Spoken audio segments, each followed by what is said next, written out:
महत्वपूर्ण समाचार के पीएम मोदी गांधी आश्रम पहुंच्या છે। સાબરમતી આશ્રમ ખાતે સ્થાનિકોએ પીએમનું સ્વાગત કર્યું છે।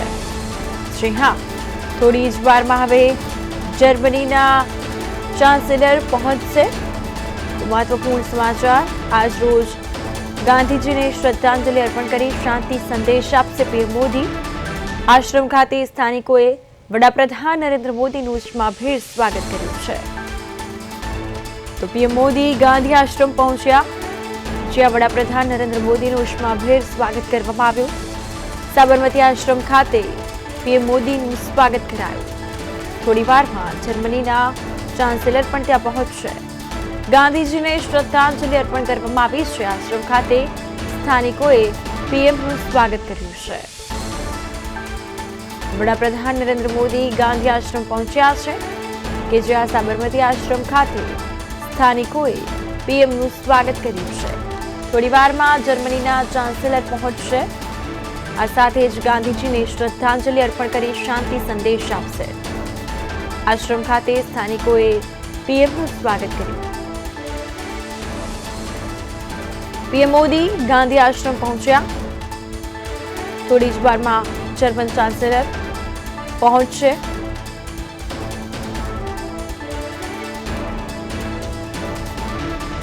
ગાંધીજીને શ્રદ્ધાંજલિ અર્પણ કરી શાંતિ સંદેશ આપશે। મહત્વપૂર્ણ સમાચાર કે આશ્રમ ખાતે સ્થાનિકોએ પીએમ મોદીનું સ્વાગત કર્યું। આપને જણાવી દઈએ કે હવે થોડી જ વારમાં જર્મનીના ચાન્સેલર ત્યાં પહોંચશે। થોડી વારમાં જર્મનીના ચાન્સેલર સાબરમતી આશ્રમ ખાતે પહોંચશે અને ત્યારબાદ પ્રધાનમંત્રી નરેન્દ્ર મોદી અને જર્મનીના ચાન્સેલર ગાંધી આશ્રમની મુલાકાત લેશે। સાબરમતી આશ્રમ ખાતે સ્થાનિકોએ પીએમનું ઉષ્માભેર સ્વાગત કર્યું। પ્રધાનમંત્રી નરેન્દ્ર મોદી સાબરમતી આશ્રમ પહોંચી ગયા છે। આપને પણ જણાવી દઈએ કે પીએમના કાર્યક્રમને લઈને તમામ તૈયારીઓ પણ થઈ ચૂકી છે। સાથે જ ગાંધી આશ્રમ ખાતે રાજ્ય ગૃહમંત્રી અને નાયબ મુખ્યમંત્રી હર્ષ સંઘવી ત્યાં છે। સાથે જ મુખ્યમંત્રી ભૂપેન્દ્ર પટેલ અને પીએમ મોદી ગાંધી આશ્રમ પહોંચ્યા છે।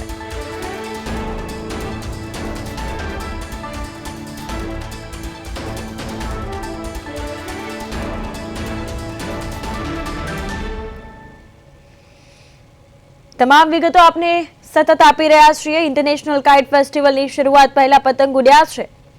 ઇન્ટરનેશનલ કાઇટ ફેસ્ટિવલની શરૂઆત પહેલા પતંગ ઉડાવવામાં આવી રહ્યા છે। હર હર મોદી ઘર ઘર મોદીનો પતંગ ઉડાવવામાં આવ્યો છે।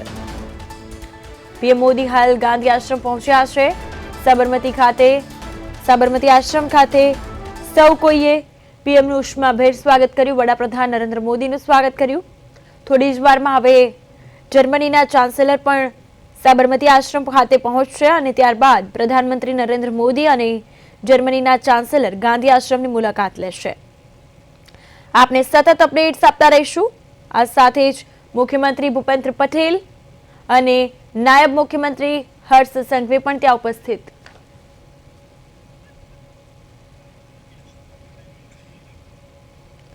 તો આપને તમામ અપડેટ્સ સતત આપતા રહીશું।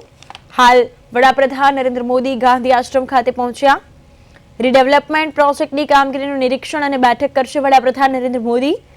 તો પીએમ અને જર્મન ચાન્સેલર અમદાવાદને કોર્પોરેશન પ્રદૂષણ ઘટાડવામાં નિષ્ફળ અને સાથે જ આપને પણ જણાવી દઈએ કે હાલ અમદાવાદનો જે એર ક્વોલિટી ઇન્ડેક્સ છે તે 233 નોંધાયો છે। આ સાથે કાઇટ ફેસ્ટિવલ 2026, જી હા, તો આઈ લવ મોદીના પતંગ ઉડ્યા છે। હાલ વડાપ્રધાન નરેન્દ્ર મોદી આશ્રમ ખાતે પહોંચ્યા છે। સાબરમતી આશ્રમ ખાતે સૌ કોઈએ વડાપ્રધાન નરેન્દ્ર મોદીનું ઉષ્માભેર સ્વાગત કર્યું છે। પીએમ મોદી ગાંધી આશ્રમ પહોંચ્યા। આપ આ દ્રશ્યો જોઈ શકો છો કે જ્યાં પોલીસ સુરક્ષા સઘન રીતે ગોઠવી દેવામાં આવી છે। તમામ પોલીસ કર્મીઓ તૈનાત છે। તો આપને પણ જણાવી દઈએ કે હવે ટૂંક જ સમયમાં જર્મન ચાન્સેલર પણ ત્યાં પહોંચશે અને મુલાકાત કરશે વડાપ્રધાન નરેન્દ્ર મોદી સાથે। તો જર્મનીના ચાન્સેલર ફ્રેડરિક મર્ઝ એ પણ પીએમ મોદી સાથે સાબરમતી આશ્રમની મુલાકાત લેવા માટે જવાના છે। ત્યારબાદ જે આગળનો કાર્યક્રમ શું છે, આગળની રૂપરેખા શું છે તે અમે આપને જણાવી દઈએ છીએ। કે બપોરે 12 વાગે મહાત્મા મંદિરમાં પીએમ મોદી સાથે બેઠક યોજાવાની છે અને જેમાં જર્મનીના ચાન્સેલર અને ભારત વચ્ચેની જે ભાગીદારી છે તેને લઈને મહત્વપૂર્ણ ચર્ચાઓ થશે અને ચર્ચા વિચારણા કરવામાં આવશે. તો આપને પણ જણાવી દઈએ છીએ કે municipal commissioner, crime branch, JCP સહિતના ઉચ્ચ અધિકારીઓએ કાઇટ ફેસ્ટિવલમાં નિરીક્ષણ કર્યું છે. વડાપ્રધાન નરેન્દ્ર મોદી અમદાવાદમાં યોજાતો જે કાઇટ ફેસ્ટિવલ 2026 છે ત્યાં હાજરી આપશે. તો હાલ Ahmedabad crime branch JCP Sharad Singhal, principal secretary urban and sports, culture activity, municipal commissioner Banchhanidhi પાની અને ગુજરાત ટુરિઝમના અધિકારીઓ દ્વારા કાઇટ ફેસ્ટિવલમાં સતત નિરીક્ષણ કરવામાં આવ્યું. હાલ પણ પોલીસ કાફલો તૈનાત છે. પોલીસની સઘન સુરક્ષા હેઠળ વડાપ્રધાન નરેન્દ્ર મોદીનું સ્વાગત કરાયું છે, ઉષ્માભેર સ્વાગત કરાયું. સૌ કોઈ પીએમ મોદીને મળવા માટે, તેમની એક ઝલક માટે આતુર હતા અને સૌ કોઈએ વડાપ્રધાન નરેન્દ્ર મોદીનું ઉષ્માભેર સ્વાગત કર્યું છે. આપણે આજના દિવસની તમામ રૂપરેખા જણાવી દઈએ છીએ. તો ફિલહાલ વડાપ્રધાન નરેન્દ્ર મોદી જે છે તે અત્યારે ગાંધી આશ્રમ ખાતે પહોંચ્યા છે અને હવે ટૂંક જ સમયમાં જર્મન ચાન્સેલર પણ ત્યાં થોડી જ વારમાં પહોંચશે. આપને પણ જણાવી દઈએ છીએ, સતત અપડેટ્સ અમે આપને આપતા રહીશું. આપને જણાવી દઈએ કે રીડેવલપમેન્ટ પ્રોજેક્ટની કામગીરીનું નિરીક્ષણ અને બેઠક જે છે તે કરવામાં આવશે અને આ બેઠકમાં ઘણી બધી એવી ચર્ચાઓ થશે કે જેના પર આગળ જે રૂપરેખા છે તે તૈયાર થશે. આપને એ પણ જણાવી દઈએ છીએ કે ભારત અને જે જર્મની છે તેના વચ્ચે કેટલીક ભાગીદારીની વાતચીત થશે, એ અંગે પણ ચર્ચા વિચારણા થશે અને પીએમ તેમજ જર્મન ચાન્સેલર અમદાવાદને કોર્પોરેશન પ્રદૂષણ ઘટાડવામાં નિષ્ફળ છે. આપણે એ પણ જણાવી દઈએ છીએ કે હાલ અમદાવાદનો જે એર ક્વોલિટી ઇન્ડેક્સ છે તે 233 પહોંચ્યો છે. આપણે તમામ અપડેટ્સ અમે સતત આપતા રહીશું. જર્મન ચાન્સેલર અને પીએમ મોદી હવે જે પ્રકારે ટૂંક જ સમયમાં આ અંગે વિચારણા કરશે અને વાતચીત કરીને ચર્ચા વિચારણાનો દોર શરૂ કરવામાં આવશે. એક બેઠકનું આયોજન કરવામાં આવ્યું છે કે જ્યાં ભારત અને જર્મની વચ્ચે જે ભાગીદારી, વેપાર વિમર્શને લઈને તમામ ચર્ચા વિચારણા થશે.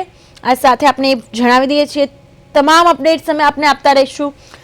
જે ઇન્ટરનેશનલ કાઇટ ફેસ્ટિવલ 2026 છે ત્યાં પણ જર્મન ચાન્સેલર અને વડાપ્રધાન નરેન્દ્ર મોદી હાજરી આપશે અને આપણે એ પણ જણાવી દઈએ છીએ કે હાલ ઇન્ટરનેશનલ કાઇટ ફેસ્ટિવલ જે છે ત્યાં municipal commissioner, crime branch, JCP સહિતના જે ઉચ્ચ અધિકારીઓ છે તે કાઇટ ફેસ્ટિવલમાં નિરીક્ષણ કરી રહ્યા છે. તમામ નિરીક્ષણ, તમામ સઘન સુરક્ષા વ્યવસ્થા દેખરેખ હેઠળ છે. આપને જણાવી દઈએ છીએ કે અમદાવાદ ક્રાઇમ બ્રાન્ચના જેસીપી શરદ સિંઘલ અને principal secretary urban and sports, culture activity, municipal commissioner Banchhanidhi પાની અને ગુજરાત ટુરિઝમના અધિકારીઓ ત્યાં ઉપસ્થિત છે અને સતત કાઇટ ફેસ્ટિવલ 2026નું દેખરેખ અને જે સુરક્ષા છે તે નિહાળી રહ્યા છે, નિરીક્ષણ કરી રહ્યા છે. અને હાલ તો સાબરમતી આશ્રમ ખાતે વડાપ્રધાન નરેન્દ્ર મોદી ત્યાં પહોંચ્યા છે અને થોડી જ વારમાં જર્મનીના ચાન્સેલર પણ ત્યાં પહોંચશે અને તમામ જે છે ચર્ચા વિચારણા થશે. ખાસ કરીને જે મહત્વપૂર્ણની વાત છે તો એ પ્રકારે આપણે જણાવી દઈએ છીએ કે આજરોજ જે જર્મન ચાન્સેલર છે, જર્મન ચાન્સેલર ફ્રેડરિક મર્સ જે છે આજે પીએમ મોદી સાથે બેઠક કરશે અને જર્મની અને ભારત વચ્ચેની ભાગીદારીને લઈને મહત્વપૂર્ણ ચર્ચાઓ જે છે તે થશે.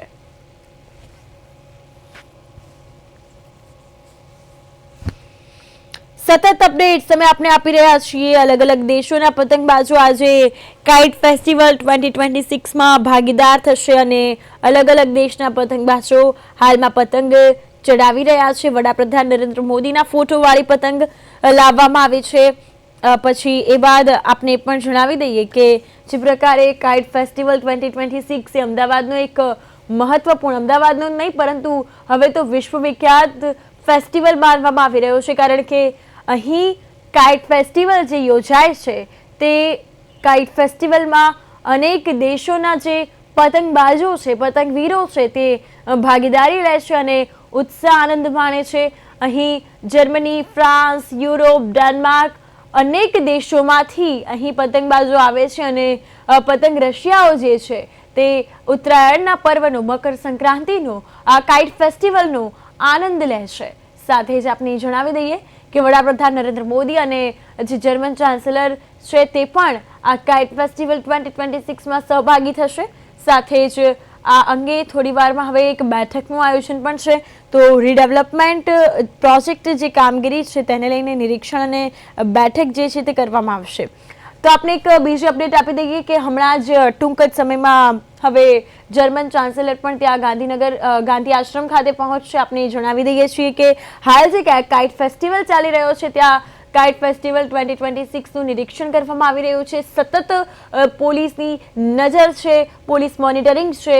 સાથે આપણે જણાવી દઈએ કે હાલમાં જ હવે પોલીસ કમિશનર GS મલિક જે રિવરફ્રન્ટ પહોંચ્યા છે અને GS મલિક સાબરમતી રિવરફ્રન્ટ ખાતે કાઇટ ફેસ્ટિવલમાં સુરક્ષા વ્યવસ્થાના નિરીક્ષણ માટે પહોંચ્યા છે। તો હાલ GS મલિક તમામ કાઇટ ફેસ્ટિવલનું જે નિરીક્ષણ કરી રહ્યા છે। તો હાલ તે સાબરમતી રિવરફ્રન્ટ ખાતે પહોંચી ગયા છે અને કાઇટ ફેસ્ટિવલમાં સુરક્ષા વ્યવસ્થાનું નિરીક્ષણ GS મલિક દ્વારા હાલ કરવામાં આવી રહ્યું છે। તો આપને જણાવી દઈએ કે કાઇટ ફેસ્ટિવલમાં પણ અલગ અલગ દેશોના જે પતંગબાજો છે તે સહભાગી થશે।